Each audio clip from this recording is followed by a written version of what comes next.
Hello everyone, I wanted to make an introduction before moving on to the video.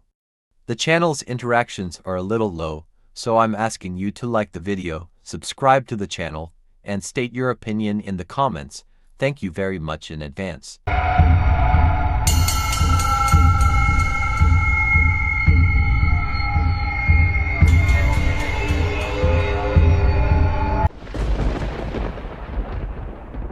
Crestwood High School was an ordinary place, or so it seemed. Nestled in a small town, it had a rich history and a few ghost stories whispered among students, but none were taken seriously until the incident that changed everything.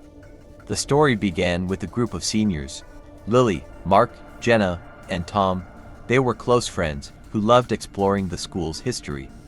One evening, while researching for a project, they stumbled across a newspaper article from the 1970s. It detailed the mysterious death of a student named Sarah who had died in the school's basement under suspicious circumstances. Some claimed she had been the victim of bullying, while others whispered about a darker presence lurking in the shadows. Intrigued, the friends decided to investigate further.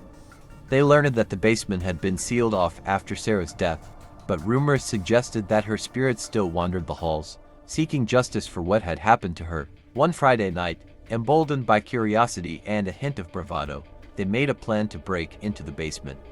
Armed with flashlights and their phones, they arrived at the school after hours. The air was thick with anticipation as they approached the heavy door leading down to the basement. The door creaked ominously as they pushed it open, revealing a dark staircase. "Are we really doing this?" Jenna asked, a hint of fear in her voice. "Of course, it'll be fun," Mark replied, trying to sound confident. But deep down, he felt a chill run down his spine. As they descended, the darkness enveloped them. Their flashlights flickered, casting eerie shadows on the damp walls. At the bottom of the stairs, they found a long corridor lined with lockers, the metal cold and unwelcoming. Suddenly, a loud bang echoed through the basement, causing them to jump.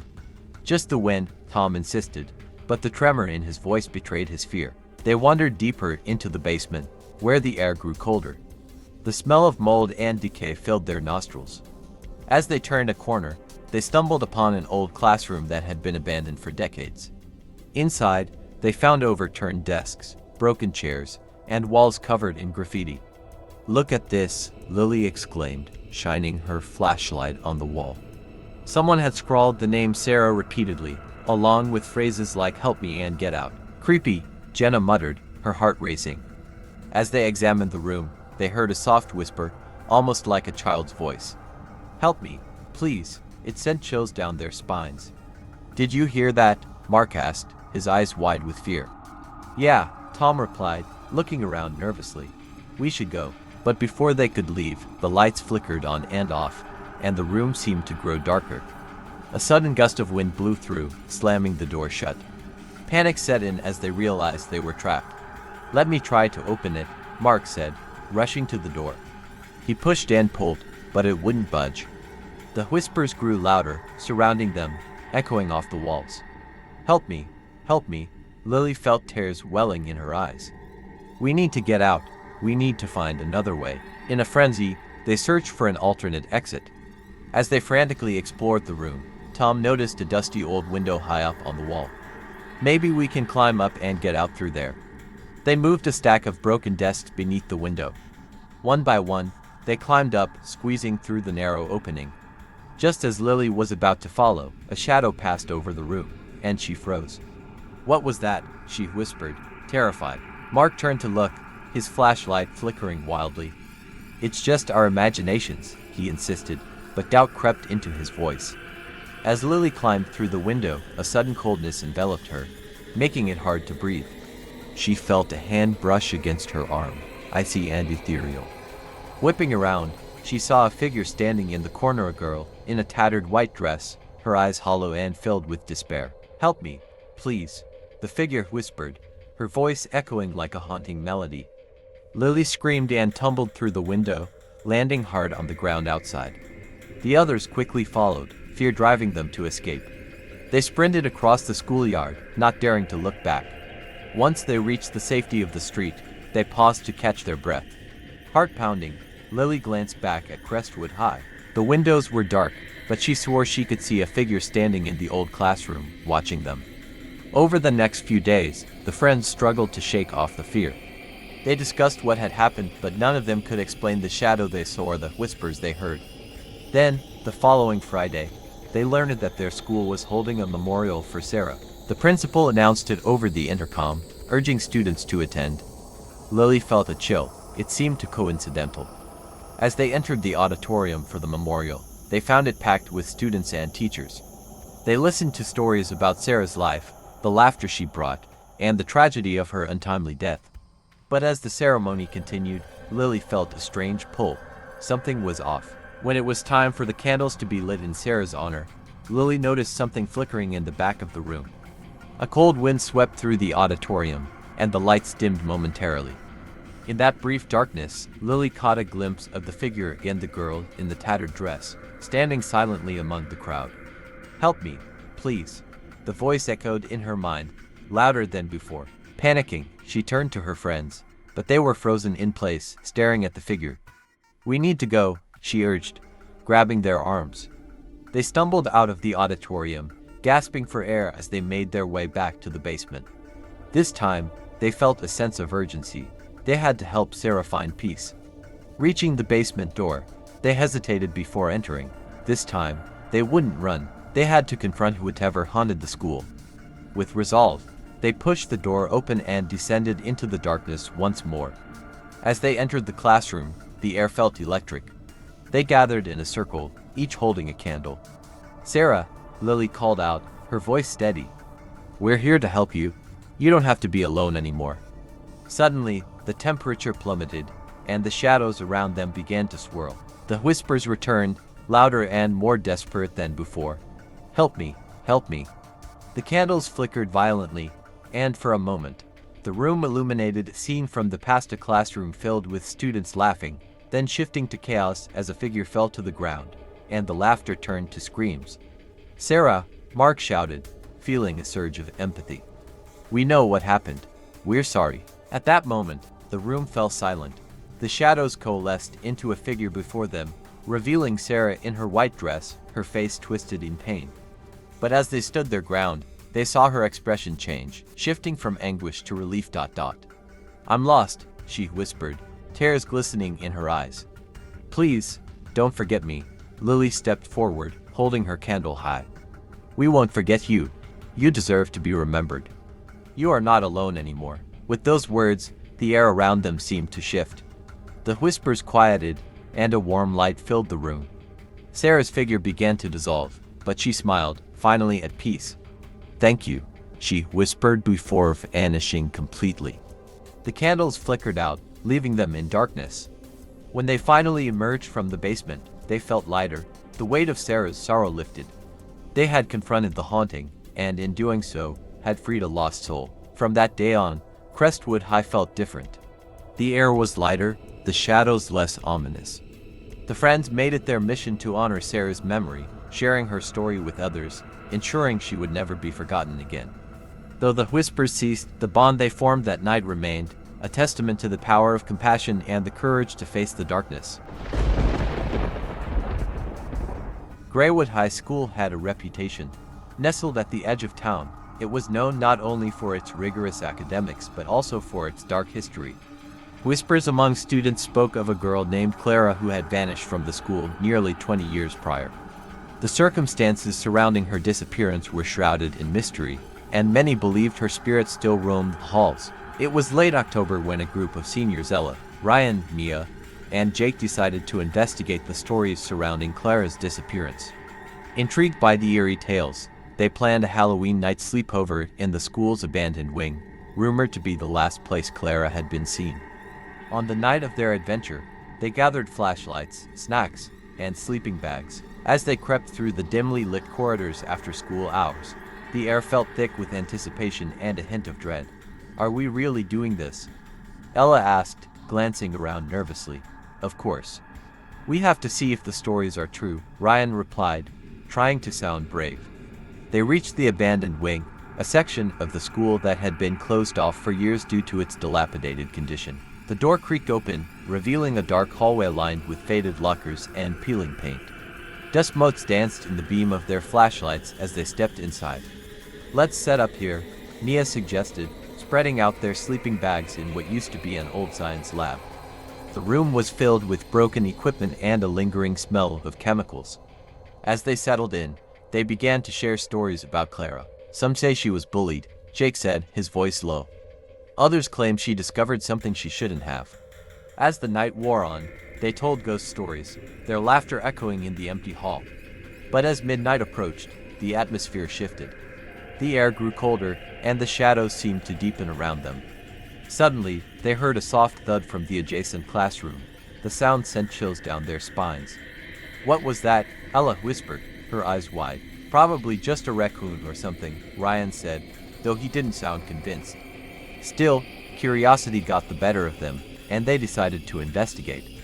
They crept toward the classroom, their flashlights cutting through the darkness. As they entered, they were greeted by the sight of overturned desks and scattered papers. In the far corner, a window was slightly ajar, rattling in the breeze. "See, nothing to worry about," Jake said, stepping further inside. But just as he did, the door slammed shut behind them. "What the hell?" Mia shouted, rushing to the door, but it wouldn't budge. Panic surged as they banged on it, but it felt as if something were holding it shut. "Calm down, let's find another way out," Ryan suggested, his voice shaky. They turned back to the room, their flashlights flickering. In the dim light, they noticed strange symbols drawn on the blackboard, symbols that looked like they had been made recently, despite the dust. "Who would do this?" Ella asked, a knot tightening in her stomach. Suddenly, a cold breeze swept through the room, extinguishing their flashlights. Darkness enveloped them, and the whispers began soft, melodic, almost pleading. "Help me, help me." Terrified, they fumbled to turn their flashlights back on.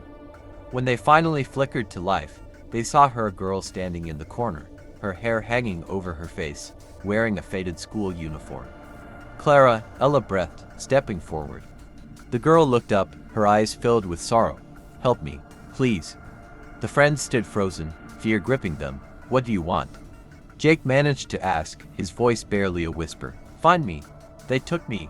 Clara's voice faded into a haunting whisper, and with that, she vanished into thin air. "Did that really just happen?" Mia exclaimed, her heart racing. "I don't know, but we need to get out of here," Ryan urged, pounding on the door again. Just then, the door creaked open, as if released from some unseen force. They bolted through, adrenaline pumping as they ran down the hall, desperate to escape. Once outside, they collapsed on the ground, gasping for air. The school loomed behind them, dark and foreboding. "What the hell was that?" Ryan panted. "We need to figure out what happened to her," Ella said, her voice shaking. "She's trapped here." Determined to help, they spent the following days digging into the school's history. They discovered that Clara had been a talented student, but she had faced relentless bullying from her peers. On the day she disappeared, a group of girls had cornered her in the very same classroom they had visited. The friends decided they needed to return to the school and conduct a seance to communicate with Clara. Armed with candles and an old Ouija board, they gathered once more in the abandoned wing. As they lit the candles, the atmosphere grew heavy with tension. "Are you ready?" Mia asked, her voice wavering. They placed their fingers on the planchette and began to ask questions. "Clara, are you here?" Ella asked, her heart pounding. The planchette moved slowly, spelling out why yes. A chill ran down their spines. "What do you want us to do?" Ryan asked. "Find me," it spelled out. They exchanged worried glances, realizing that Clara needed their help to uncover the truth of her fate. Suddenly, the candles flickered violently, and the temperature dropped. A shadow loomed at the edge of the room, growing larger and darker. "You shouldn't have come back," a menacing voice hissed. Panic surged again as they tried to extinguish the candles, but they wouldn't go out. The shadows twisted around them, and the whispers escalated into a deafening roar. Get out, get out." In the chaos, they dashed for the door, but it slammed shut once more. Heart racing, Ella shouted, "Clara, we're here for you. We want to help." The shadow paused, the whispers fading to silence. Slowly, the figure of Clara emerged from the darkness, her expression filled with desperation. "They won't let me go. You must find my locket. It holds the key." "Where is it?" Mia shouted, her voice trembling. "In the old gym, find it before it's too late." Clara's voice echoed, and with a final flicker of light, she disappeared. Without hesitation, the friends raced to the gym. Their hearts pounded as they entered, the room filled with memories of laughter and sports. They searched frantically, looking under bleachers and behind old lockers. Finally, Ryan spotted a glimmer beneath a pile of debris. He reached down and pulled out a tarnished locket, its surface engraved with intricate designs. "I found it," he shouted. As he opened it, a rush of cold air swept through the gym. Inside the locket was a photograph of Clara, smiling with friends. But next to it was a dark shadow figure lurking behind her, indistinct yet menacing. "Clara!" Ella cried, clutching the locket. "We have it! What do we do now?" Suddenly, the shadows in the gym began to swirl violently. The air crackled with energy, and the temperature dropped. "You shouldn't have meddled." The menacing voice boomed. "We have to show her this," Mia yelled, holding up the locket. "Clara, look." As they focused on the locket, the shadows hesitated, momentarily retreating. "You have to set me free. Confront them," Clara's voice echoed in their minds. With newfound courage, the friends stood together, facing the swirling shadows. "We're here for you, Clara," Ella shouted. "We won't let them keep you trapped." The shadows surged forward, but the locket glowed brightly in their hands. "You can't hold her," Ryan yelled, and as he said it, the locket emitted a brilliant light that illuminated the gym. The shadows recoiled, and with a final scream, they dissipated into the air. The temperature returned to normal, and the gym fell silent. Suddenly, Clara appeared before them, her expression now one of peace. "Thank you," she whispered, her voice clear and strong. "You've set me free." As she faded away, the locket in Ryan's hands turned to dust, carried away by a gentle breeze. The friends stood in stunned silence, realizing they had helped Clara find the closure she desperately needed. From that day forward, Greywood High felt different. The air was lighter, and the shadows no longer held the same menacing presence.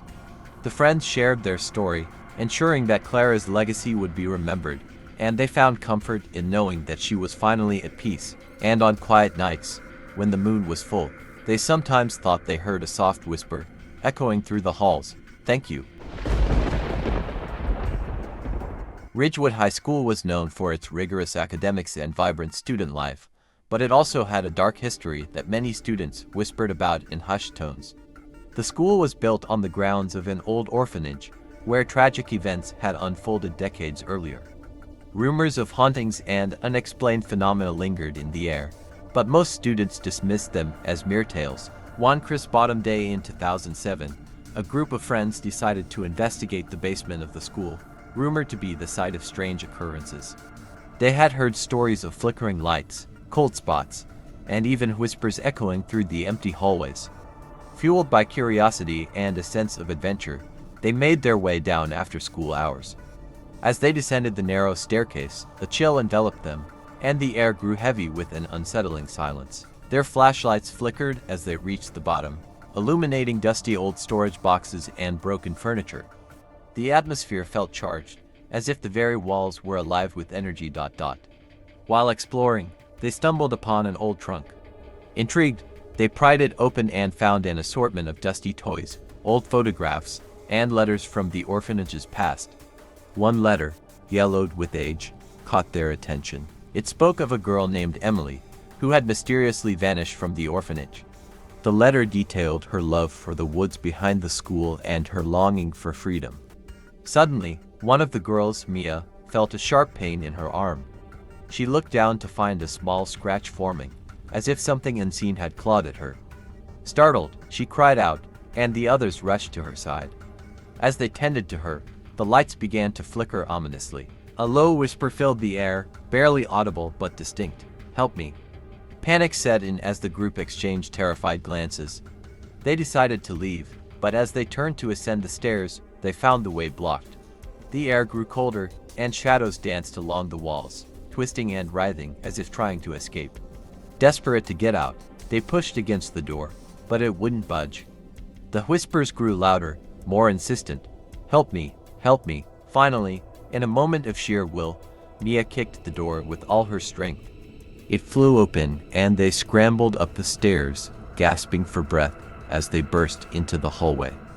The sudden noise of the door slamming shut behind them echoed in their ears, but they didn't stop running until they reached the safety of the school's main entrance. Once outside, they gathered their breath and recounted what had happened. But as they spoke, they noticed that Mia's scratch had grown darker, almost bruised. Disturbed, they decided to go home, but the haunting didn't end there.